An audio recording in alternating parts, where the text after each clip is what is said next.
Ng under sa Ombudsman si Senador Bongbong Marcos ng koalisyong ibalik ang bilyones ng mamamayan. Ayon sa grupo, dapat maimbestigahan din si Marcos sa usapin po naman ng pork barrel fund scam.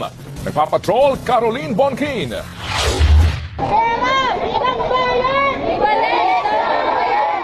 Dumiretso ang grupong ibalik ang bilyones sa mamamayan o IBBM sa Office of the Ombudsman kanina para ireklamo si Senador Bongbong Marcos ng plunder kaugnay sa umano'y kickback mula sa pork barrel scam.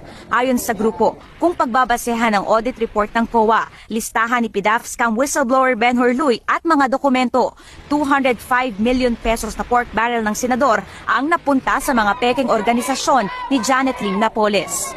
Pruweba rin nila ang sinabi ni Napoles sa Senado na lumapit sa kanya ang nooy staff umano ni Marcos na si Maya Santos para ialok ang proyekto ng senador kapalit ng 50% komisyon. Ng under sa Ombudsman si Senador Bongbong Marcos ng koalisyong ibalik ang bilyones ng mamamayan. Ayon sa grupo, dapat maimbestigahan din si Marcos sa usapin po naman ng pork barrel fund scam. Nagpapatrol, Caroline Bonkin.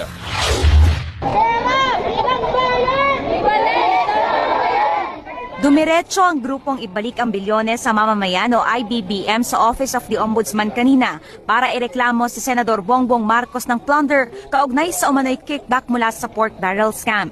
Ayon sa grupo, kung pagbabasehan ng audit report ng COA, listahan ni PDAF scam whistleblower Ben Horluy at mga dokumento, 205 million pesos na pork barrel ng senador ang napunta sa mga peking organisasyon ni Janet Lim Napoles. Pruweba rin nila ang sinabi ni Napoles sa Senado na lumapit sa kanya ang nooy staff umano ni Marcos na si Maya Santos para ialok ang proyekto ng senador kapalit ng 50% komisyon.